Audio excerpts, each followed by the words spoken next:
સિરવાડા ગ્રામ પંચાયત કચેરી ચૂંટાયેલા સરપંચ શ્રી જોશી ભાઈરામભાઈ રૂપરામભાઈ ગામ લોકોને પાક નિષ્ફળનું સર્વે કરાવી વળતર આપવા કરાઈ માંગ। સિરવાડામાં ભારે વરસાદને કારણે ભરાયેલા પાણી ખેડૂતોને થયેલ પાક નિષ્ફળ જવાની સિવાય રહી છે ભીતિ।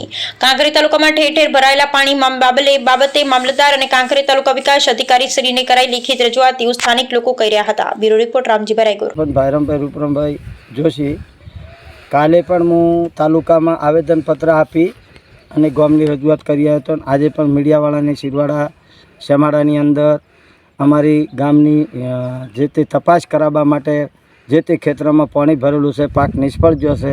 હવે આ જે ખેતરમાં આવ્યામાં આ ભાઈને ઉનાળું ચોમાસું બાજરી નિષ્ફળ ગયા પછી ઘાસચારો નિષ્ફળ ગયો, એના પછી એરંડાનું વાવેતર પહેલાં વખત કર્યું તારે પણ નિષ્ફળ ગયું, બીજી વખત એરંડાનું વાવેતર કર્યું તો તમે જોયું છો મીડિયાની સમક્ષ, તમે નજર સમક્ષ જુઓ કે ખેતર તળાવ ગઢ ભરેલું પડ્યું છે। પહેલું તો એનો પાણીનો નિકાલ માટે એક તો સરકારશ્રીને હું રજૂઆત કરું છું કે પાણીનો નિકાલ માટે આયોજન કરી આપો, એટલે વાર ખેડૂતને તકલીફ હારી ન પડે।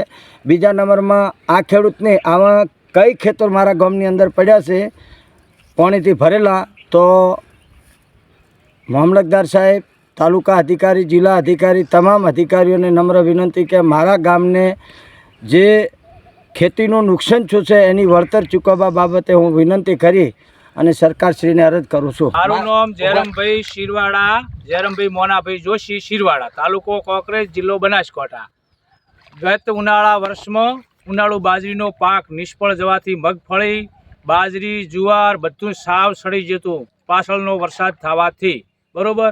પછી ચોમાસુમાં એરંડા, મગફળી, કપાસ, જુવાર આવું વાવેતર કરવામાં આવ્યું, બરાબર। તે છતાં વર્ષથી 5, 6 અને 7 તારીખે વરસાદ વાવાઝોડું આવવાથી બહુ નુકસાન કર્યું છે। બનાસકાંઠા જિલ્લામાં કોકરેજ તાલુકા, કોઈગોમ, ભાભર, રૂવેલ, વરસડા, સિરવાડા, ચોગા મોટા પાયામાં નુકસાન કરવાથી અત્યારે હાલ એરંડાનો પાક બળી ગયા છે। તો સરકારને નમ્ર વિનંતી કે ખેડૂતોને કોક આપે સહાય તો બરાબર, ન ખેડૂત જીવી શકે એમ નથી। અત્યારે હાલ મીડિયાવાળા, તલાટીશ્રી, સરપંચશ્રી બધા આયાત છે અને અત્યારે લાઈવ પ્રસારણમાં વિડીયો બનાવવામાં આવેલો છે। આ તમામ ખેડૂતો ઊભા છે। જય હિન્દ।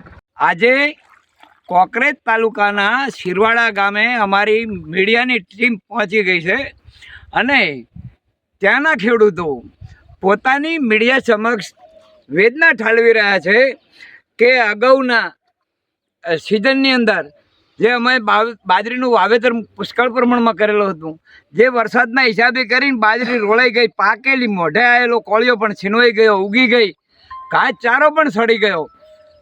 પાછળથી આ લોકોએ સરકાર પાસેથી દેવું કરી, ઉછીના પાછીના કરી, ખેડાઈ કરી, મોંઘા ભાવના બિયારણ લાવી અને વાવેતર કર્યું। પાછળથી વરસાદ થતાં અત્યારે હાલમાં ખેડૂતોના માથે દેવાના ડુંગરો થઈ રહ્યા છે। જે ખેડૂતો અત્યારે હાલમાં મીડિયા સમક્ષ પોતાની વેદના ઠાલવી રહ્યા છે।